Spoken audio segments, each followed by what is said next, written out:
So welcome to the 2021 Wildwood FSX Platinum 167. Starting in the right back bumper here, if you just pull this cap off, reach in, you've got your sewer hose here. So this sewer hose does extend out, it's about 20 feet long. So just take note of those 2 ears right there on the adapter, that's how you'll hook it into your sewer system. Just moving up a little bit right here, we've got your stabilizer jacks. You do have them in each corner of the trailer. So what they'll do is they'll just help stabilize the unit. So as you walk through it right now with them up, you notice it's kind of got this bounce to it. So you'll feel that walking through it. If you bring these down, just have them contact the ground, another complete turn just to firm them up, and that'll get rid of that sway for you. Moving up a little bit more, we've got your sewer system. So this cap right there, you're just gonna press in, turn it off, pull it out, and there you go. So it's got the same ears as your adapter for your sewer hose, so that'll attach the same way. Just press it in, turn it to lock it into place, and that's that. On the right side, you've got a black valve. On the left side, you've got a gray valve. So black valve is for your black tank, gray valve is for your gray tank. When you're dumping your tanks, you're gonna wanna pull that black valve first. Let the blank tank dump it itself out completely. It's your dirtiest water, it's filled from your toilet. Once that's done, you're gonna go to your gray, which is filled from your showers and your sink. You'll dump that out afterwards just to clean out the hose. Right back here, right above your stabilizer jack, you've got two little hoses here. So you got the red one kind of closest and the blue one in the back there. Those are your low point drains. So if you're leaving the trailer for a while and you don't want your water to go stagnant or stale, just gonna open those guys up, let the water drain out, and that's that. You can also use these guys for winterizing just to make sure that you've got as much of the water out of the unit as possible. Right up above it, we've got your cable and satellite inlet. So coax cable plugs in right there, fires up at your TV location. Black tank flush right here. So over time, you may notice you've gone and you've dumped out your black tank. You know for fact that it is empty, but your monitor panel is still reading 1/3 or 2/3. What you're gonna wanna do is you're just gonna take your water hose, plug it into there, open up the black valve at your sewer system, turn on that water, and that'll flush out the tank for you. This black port right here, as you open it up, we've got your shore cord in here. So you've standard 30 amp end right there. Most campsites will have that. You can plug straight on in and good to go. And if they don't, we do also provide you with a 15 amp adapter so you can plug into a standard outlet at home even, just to run your fridge or charge your batteries. Right up top here, we've got this little freshwater connection. So you open that up, take a water hose, plug it into there, turn on the water, and that'll fill up your freshwater tank. Right below it is your city water fill, or your city water connection, sorry. So same water hose, plug into there, turn on the water, and that'll pressurize the water lines throughout the unit. Right beside it, we've got your hot water tank. So just that keyway lines up, pops open. Controls for turning it on are just inside the unit. However, before you ever turn it on, you just want to hit that relief valve right there. If this water tank were full, you'd get a little bit of water coming out through there, just letting you know that it is full and it's safe to fire it up. Firing it up dry, you just run the risk of burning it out. Once we're inside and we're turning it on, I will go over a reset procedure. The button that I'll refer to is just right in there. So line that keyway back up and close it. Right down here, just got that little white cap right there. That's your fresh tank drain. Open that up and drain out your freshwater tank. Exhaust for your furnace. So if you're ever running your furnace, you just want to make sure nothing's blocking that. It does get hot. Right here, we've got your front storage compartment. That little latch right there holds it open. Does see straight through to the other side. And up in the front here, we've got your battery right in this box here. So as long as you're plugged into that short cord in the back, that battery is charging for you. Also through the 7-pin into your vehicle, that battery will be charging. Right here's a propane tank, so standard. Just gonna turn that to open it. And up front is your tongue jack. One way's up and the other way's down.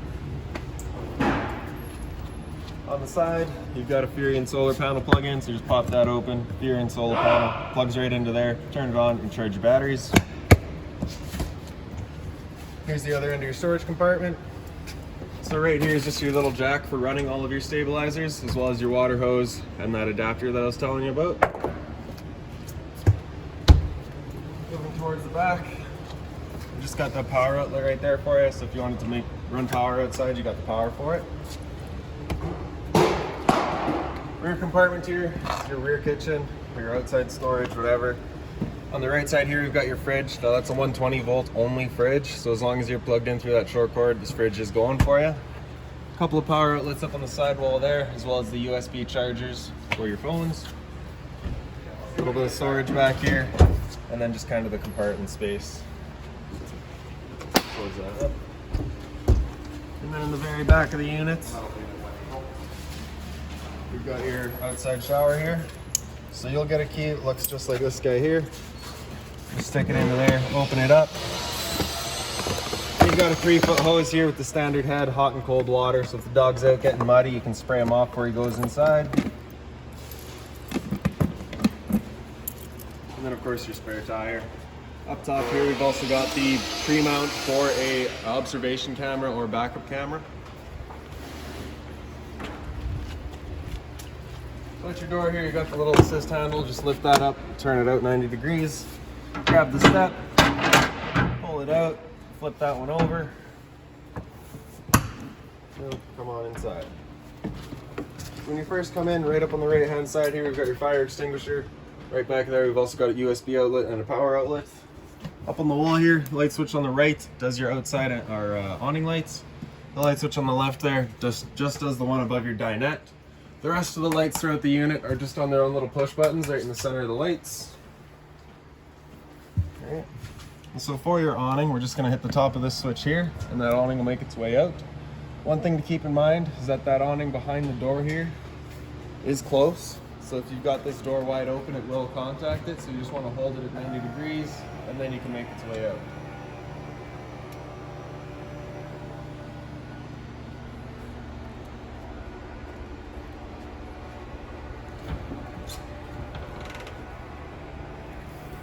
Right, so once that awning's fully extended, you'll just see the white flap at the end will come down.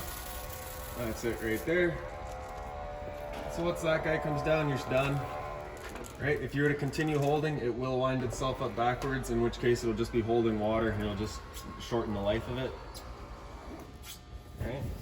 So with your awning fully extended, if it were to start raining, it's of course going to be holding water. So you can grab either arm, whether it be front or back, just pull it down. You can see that just kind of changes the pitch at the end of the awning there. You can do the same thing with the arm up front here. And what that'll do is it just helps give you better shade. So if you like that better, you can leave it there. And before you ever bring it in though, you just want to make sure they're back out straight and fully extended, just so that you're not running the risk of bending anything. Also, once you get up to about 15 kilometers of wind, you're going to want to bring this thing back in, just because it does turn into a big windsock, catching the air, and it kind of just starts bending itself. So we'll press and hold the bottom of the switch and it'll make its way back in. Again, being mindful of your door here, because if that does catch it, you're going to rip this door.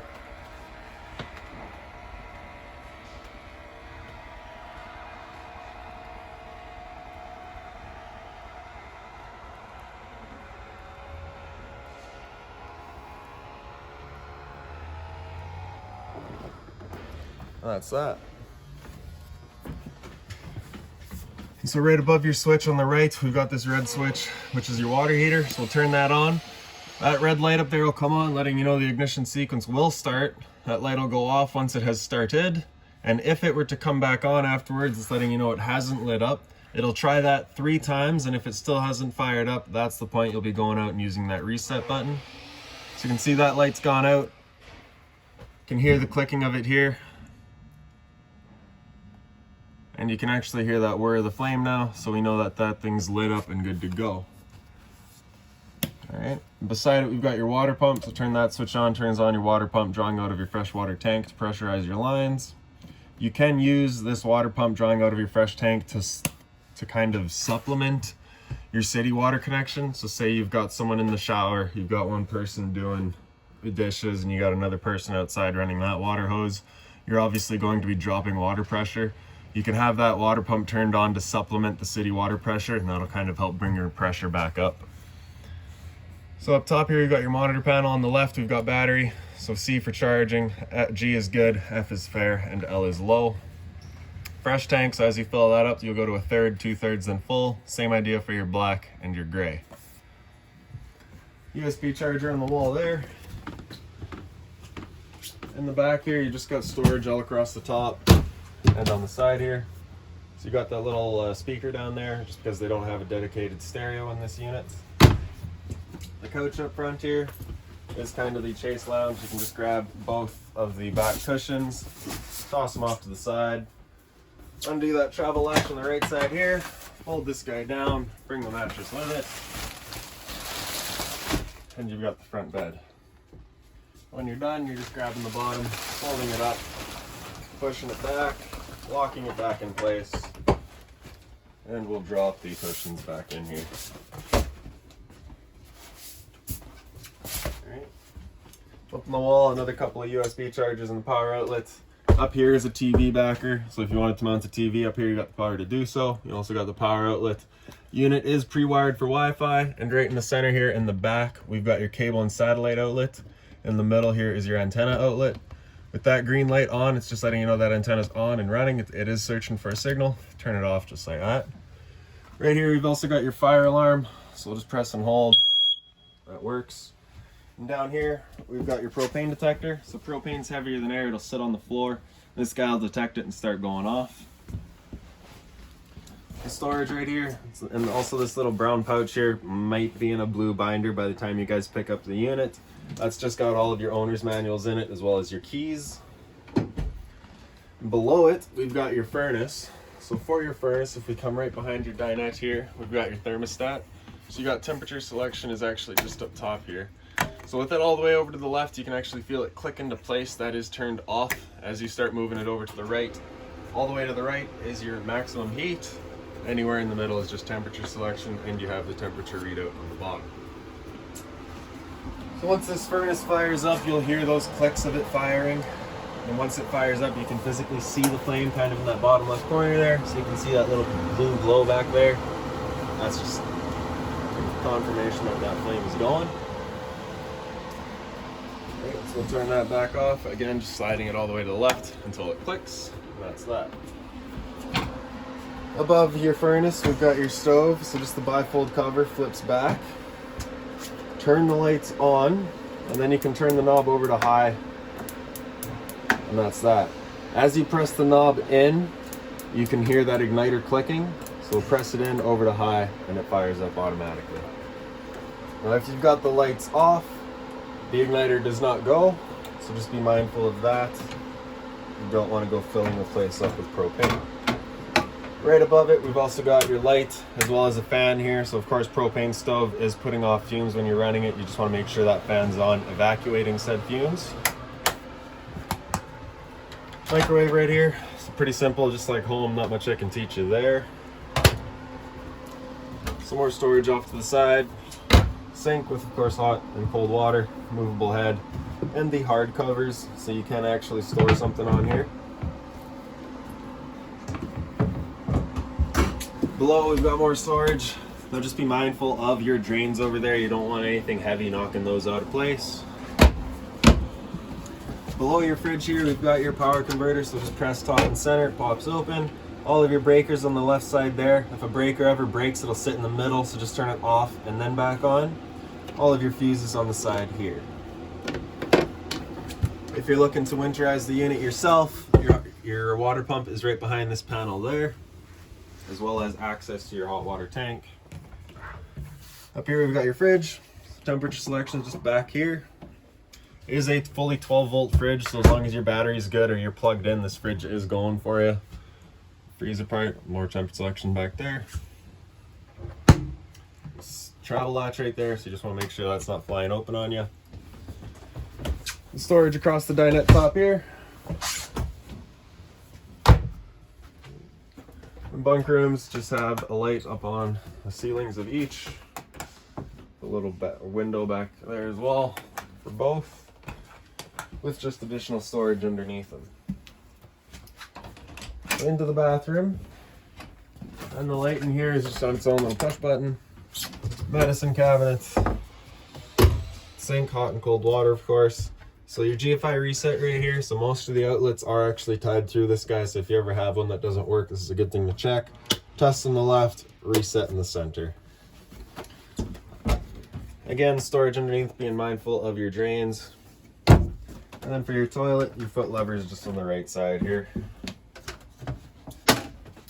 shower, standard head, standard hose, hot and cold water. And then you've got the roof vent here. Just turn that knob to open it, press that button in the back, turns on the fan.